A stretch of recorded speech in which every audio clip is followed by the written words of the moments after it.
Hi guys and girls, Brandon here from Rider UK. In today's video we're going to be riding a route called the Chilterns Loop, which is part of the series The Best Rides Near London. Now this ride is about 55 miles long and takes about an hour and 36 minutes, give or take, to finish from start to end. Now here we are in Beaconsfield at the start, just getting on the A355 which heads towards Amersham. So if you like the look of what you see today, head over to the Rider UK website at rideruk.com where I'll post a link so that you can click and upload this route to your GPS navigation device, along with all the other routes that are in the series. So, without further delay, let's do this. So here we are, just leaving London. On our way out, you can see there's still quite a lot of traffic, so you just want to take your time to ease into this route. It is quite close to the city to begin with, but as you get further out into the Chilterns, there'll be some beautiful national speed limit roads, a bit like this one, but minus the cars. So as I say, just enjoy the scenery at this point, take it slow, keep your distance from the car in front, and just wait until you get to the open roads.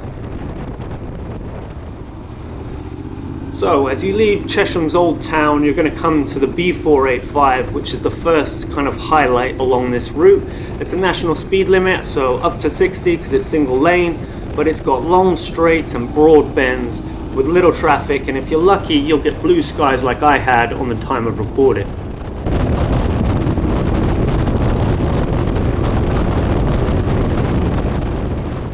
So these are a couple of those broad bends I was talking about. Just be careful of traffic coming the other way, because they could be overtaking, as you can see, and there's also big coaches like that which come around every so often.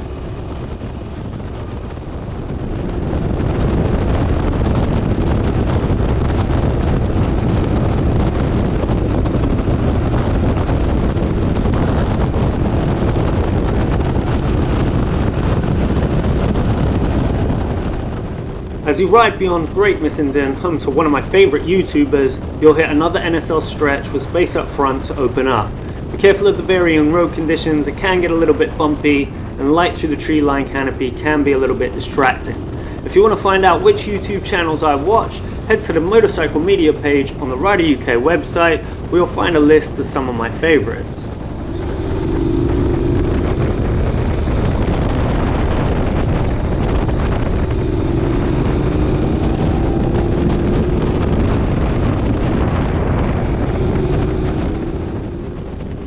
So you're looking at another one of the highlights along this route, and this is called the Rignall Road.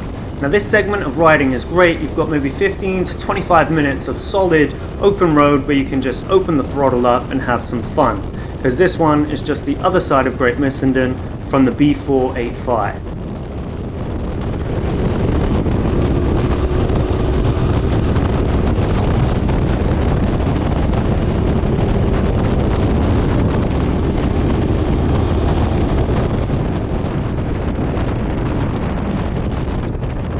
The follow-up to Rignall Road is long downhill, and you can see it tightens up a little bit, but it's a fun ride with some beautiful woodland surroundings, and because it's partially shaded, it gives you a chance to cool off if it's a hot summer's day.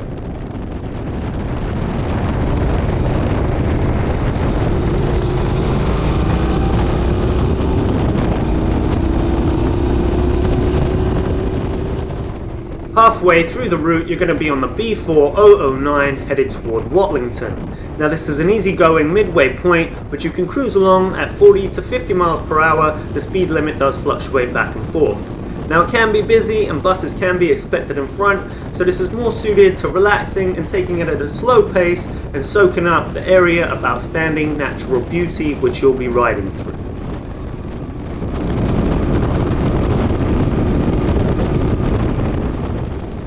My favourite highlight on this route is Patemore Lane, which turns into the B480. Now this is a secluded NSL road with twisties galore. The thing that gives me a kick about this part of the route is that it passes through towns like Piss Hill and Stoner, Middle and Lower Assendon. Now because of that, you're going to fluctuate a little bit between NSL and 30 miles per hour, so just be slow and approach the towns at a respectable speed.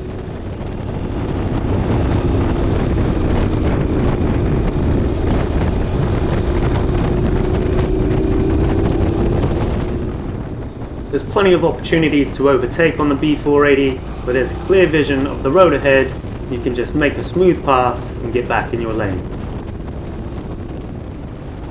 A word of warning, the road conditions here are a little bit dodgy, and you've got some tight bends which might have cars creeping around them, just like that one, so be sensible and don't get too carried away.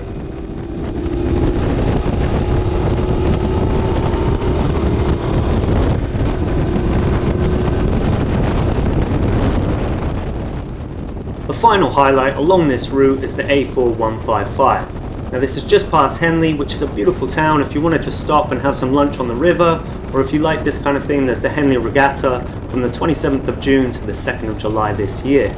Along this road anyway, you're going to pass some farm shops, beautiful buildings and some stunning scenery. It's a winding road, but it's more built up, and the busyness of it will depend on the time and day.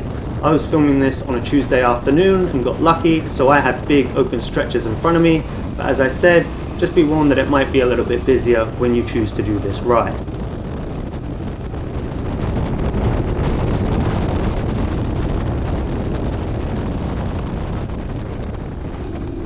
This can easily be one of the most fun parts along this route as you follow the bends that loosely follow the river, which leads back towards Beaconsfield, passing Marlow and Bourne End on the way.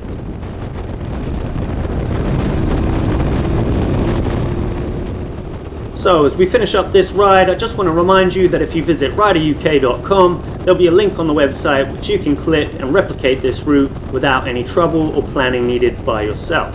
So I hope you liked the video. If you do, please give it the thumbs up and subscribe to the channel, or visit the Rider UK website for more rides, reviews and how-tos. So until the next time, keep it real and keep it two wheels.